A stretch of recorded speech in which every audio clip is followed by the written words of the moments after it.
अलीगढ़ में आजाद समाज पार्टी के राष्ट्रीय अध्यक्ष चंद्रशेखर आजाद के द्वारा जेएन मेडिकल कॉलेज में शनिवार की सुबह घायल हुए लोगों से मुलाकात की है। हिंदुवादी नेताओं के द्वारा मीट ले जाने के दौरान उनके साथ मारपीट की थी, जिसको लेकर 13 नामजद व 20 से 25 अज्ञात लोगों के खिलाफ अलीगढ़ पुलिस के द्वारा मुकदमा पंजीकृत कर लिया गया है। थाना हल्द्वागंज पुलिस के द्वारा मौके पर पहुंचकर लोगों से बातचीत भी की, जिसके बाद पूरे मामले में तमाम जो तथ्य हैं वो सामने निकल कर आ रहे हैं, जिसमें बताया जा रहा है जिस तरह से जो घटना हुई थी उसमें जो यानी कि जो मीट है वो भैंस का जो मीट था वो वहां से लेकर जा रहे थे। ये काफिला है चंद्रशेखर आजाद जो है वो यहाँ जेएन मेडिकल कॉलेज में घायलों से मिलने आए थे और जिस तरह से जो घटना हुई है उसको लेकर उनके द्वारा नाराजगी व्यक्त की है। चंद्रशेखर आजाद का कहना है ये जो घटनाएं हो रही है इस पर लगाम लगना बहुत जरूरी है। उनके द्वारा पहले भी गोकशी तमाम जो घटनाएं हुई हैं उनको लेकर तमाम जो अज्ञात लोग हैं उनके द्वारा की जा रही हरकत को पूरे तरीके से लगाम लगाने की उनके द्वारा बात की। साफ तौर उनका कहना है गोकशी के नाम पर लोगों की हत्याएं हो रही है, उनके साथ मारपीट हो रही है, जबकि ऐसा करना पूरे तरीके से पुलिस और प्रशासन पर सवाल दागता है। फिलहाल चंद्रशेखर आजाद के द्वारा बताया गया जो मारपीट हुई है वो गंभीर तरीके से मारपीट हुई है। जो घायल हैं उन्हें गंभीर चोटें आई है। उनके द्वारा अलीगढ़ जेएन मेडिकल कॉलेज के तमाम जो डॉक्टर हैं उनसे आग्रह किया है तमाम जो इलाज है वो उनका सही तरीके से किया जाए। फिलहाल मौजूदा हालात की अगर बात कही जाए तो तमाम जो लोग हैं उनको लेकर भी उनके द्वारा कहा है जिस तरह से बीते दिनों जो आजाद समाज पार्टी के पदाधिकारी हैं और बसपा में पूर्व मंत्री चौधरी राजेंद्र सिंह के परिवारिक जनों पर जो मुकदमे दर्ज हुए हैं उन पर भी पूरे तरीके से अलीगढ़ पुलिस के द्वारा संज्ञान लिया जाना चाहिए। पीड़ित पक्ष उनके द्वारा चौधरी राजेंद्र सिंह के परिवारिक जनों को बताया है। फिलहाल घटना की अगर बात कही जाए तो अलीगढ़ के हाईवे पर थाना हल्द्वागंज क्षेत्र में जो घटना हुई थी उसमें बताया यह जा रहा है जिस तरह से घटना हुई थी कहीं न कहीं जो गौवंश की हत्या के आरोप में उनके साथ मारपीट की गई थी। फिलहाल मोबिलिटी की धाराओं की बढ़ोतरी व अधिकारियों से बातचीत करने का आश्वासन चंद्रशेखर आजाद के द्वारा किया गया है। आइए जानते हैं क्या कुछ कहते हैं चंद्रशेखर आजाद। उन बच्चों से मिलने के लिए आया जिनके ऊपर हुए हमले को इस जिले ने नहीं, इस प्रदेश ने नहीं, पूरे देश ने देखा। मॉब लिंचिंग एक ऐसा विषय है जिस पे सरकारें भी गंभीर हैं, सुप्रीम कोर्ट भी गंभीर है और लगातार ये चर्चा का विषय बना रहता है। किसी को भी अधिकार नहीं है, वो हिंदू हो, मुसलमान हो, वो किसी भी जाति धर्म का हो, कि वो सिर्फ अपने एजेंडे को कामयाब करने के लिए पीट पीट के किसी की जान ले ले। इस पूरे मामले को दूर से देखना, समझना, इसके बाद इसमें हाथ डालना, इसमें आना, ये हर किसी के बस की बात नहीं। जब तक आप, क्योंकि आपके अंदर कोई इंसानियत जिंदा ना हो, आप अगर इंसानियत को पीछे रखोगे, जाति धर्म के आधार पर देखोगे तो आपको दिखेगा, बहुत कुछ दिखेगा इस मामले में। लेकिन अगर आप गंभीरता से इंसान बन के देखोगे तो आपको पता रहेगा जिन बच्चों के साथ ये मारपीट हुई है वो चारों वो आ रहे थे, उनके सामने 3 मोटरसाइकिलों पे लगभग 9 आदमी आते हैं, उनको रोकते हैं, उनसे ये पूछते हैं कि इस गाड़ी में क्या है। वो ये बताते हैं कि इसमें मीट है। वो कहते हैं इसके आपके पास कागज़ है। वो कागज़ उनको दिखाते हैं। जब वो कागज़ दिखा देते हैं जो लीगल है काम, आप समझते हैं, नशा भी बिकता है, शराब भी बिकती है, दुकानों में बिकती है, नहीं बिकती है, जो लीगल है काम, जो जिसके पैमाने सरकार ने बनाया उसको कोई नहीं रोक सकता है। उन्होंने पर्ची दिखाई, उन्होंने अपने कागज़ दिखाए। उसके बाद उन लड़कों ने कहा कि आप रुक जाओ। उन्होंने कहा हम चले जाएं कि नहीं, अभी हमारे साथी आ रहे हैं। और जब वो साथी उनके आए उन्होंने इनको पीटना शुरू कर दिया। जिस तरह जानवरों को मारते उस तरह मारा। मैंने सर देखे, एक एक को 50-50 से ज़्यादा टाँके आए हुए हैं। शरीर का कोई हिस्सा ऐसा नहीं है जिस पर जख्म ना हो।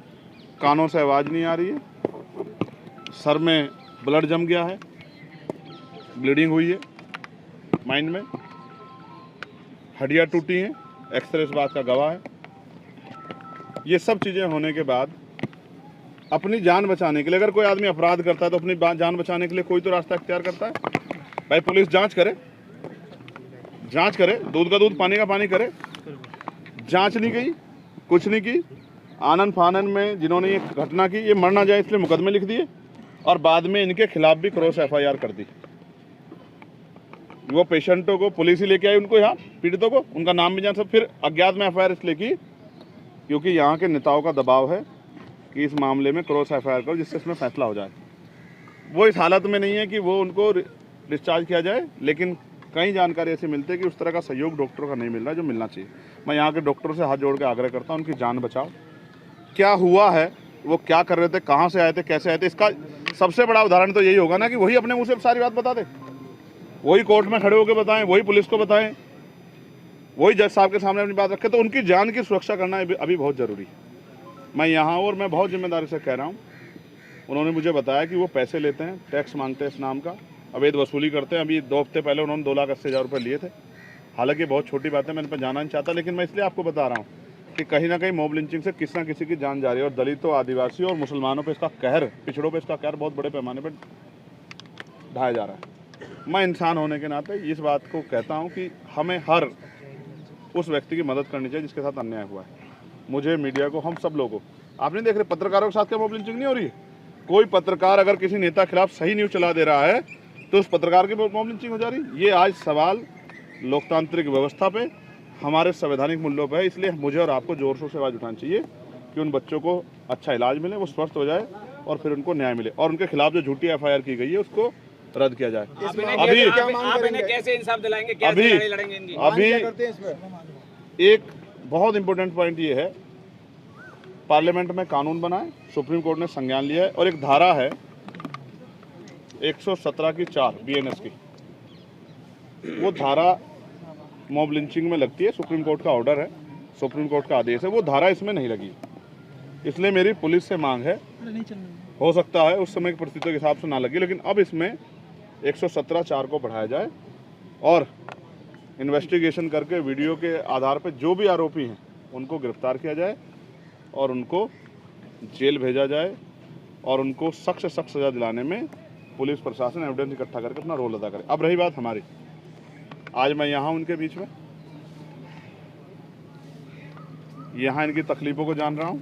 मैंने यहाँ के डॉक्टर जो हैं, सीनियर डॉक्टर, उनसे बात की है। अभी वो लोग उनको देखने के लिए आ रहे हैं। अभी मैं यहाँ के अधिकारियों से बात करूँगा, जो धारा नहीं बढ़ी है उनको बढ़ाने की मांग करूँगा। झूठी एफआईआर जो उनके ऊपर की है सिर्फ नेताओं खुश करने के लिए, वो एफआईआर रद्द करने की मांग करूँगा। और जब अब पार्लियामेंट का सेशन आएगा, जिस हाउस का मेंबर हूँ, मैं आपको विश्वास दिलाता हूँ अलीगढ़ के पत्रकार भाइयों, इस पूरे मामले को जोर शोर में जैसे पार्लियामेंट में उठाने का काम करूँगा, ये मैं आपको विश्वास, ठीक है। और ये मैं इनकी तारीफ सुनने के लिए नहीं कर रहा हूँ, ये मैं इंसान होने के नाते कर रहा हूँ, क्योंकि आज ये इनके साथ है, कल मेरे साथ भी हो सकता है, कल किसी और गरीब के साथ हो सकता है। सबसे बड़ा धर्म इंसानियत है। अगर कोई गैर कानूनी काम करता है उसको पुलिस सजा दे, उसको कोर्ट सजा दे, लेकिन अगर भीड़ को आप ये छूट दोगे तो भीड़ कल किसको कुचल देगी, इसकी जिम्मेदारी आप लोग नहीं उठा। परमानेंट सॉल्यूशन क्या मॉब लिंचिंग का? परमानेंट सॉल्यूशन ये है कि कोर्ट इस पे सख्त, जितनी मॉब लिंचिंग हुई है उन पर सख्त कार्रवाई करे, और पुलिस निष्पक्ष कार्रवाई करे, सत्ता के हिसाब से कार्रवाई नहीं करे। जब कार्रवाइयाँ होंगी इसी मामले में, अगर सख्त कार्रवाई हो जाए जो बीएनएस कहती है, जिसमें फांसी तक की सजा, आप देखना बहुत मॉब लिंचिंग करने वालों की टांगें कांप जाएंगी। पुलिस से कार्रवाई की मांग कर रहे हैं, जबकि घायलों का आरोप है कि पुलिस मौजूद थी और उनके साथ मारपीट हो रही थी। देखो भाई, पुलिस सरकार की होती है, स्टेट पुलिस है, स्टेट के अधीन है, एडमिनिस्ट्रेशन स्टेट के अधीन है। मजबूरी में अच्छा काम भी करना चाहते हैं, नहीं ज़्यादा अच्छा करने की कोशिश करेंगे तो यहाँ से हटा के भगा दी जाएंगे, कहीं और सस्पेंड ट्रांसफ़र कर जाएगा, पोस्टिंग कर दी जाएगी, सस्पेंड कर दिए जाएंगे। हम तो अपनी आंखों के सामने देख रहे हैं। ऐसा नहीं कि पुलिसकर्मी सारे बुरे हैं, कुछ पुलिसकर्मी ऐसे हो सकते हैं जो जाति धर्म के आधार पर कार्य करते हैं, लेकिन सब पुलिसकर्मी बुरे नहीं है। मैं पुलिसकर्मियों का सबसे बड़ा समर्थक हूँ, उनके लिए पार्लियामेंट में मांग उठाता हूँ।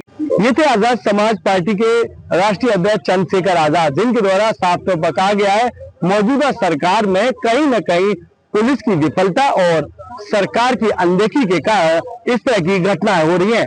जबकि नाम पूछकर और जाति धर्म पूछकर वो गौ मास के नाम पर लोगों की हत्याएं हो रही है, उनके साथ मारपीट जैसी घटनाओं को अंजाम दिया जा रहा है। फिलहाल इनके द्वारा इस पूरे मामले को सदन में उठाने की बात कही है। चंद्रशेखर आजाद का कहना है उनके द्वारा पहले भी तमाम जो मामले हैं उनको सदन में उठाया था, अब इस मामले को भी उनके द्वारा सदन में उठाया जाएगा।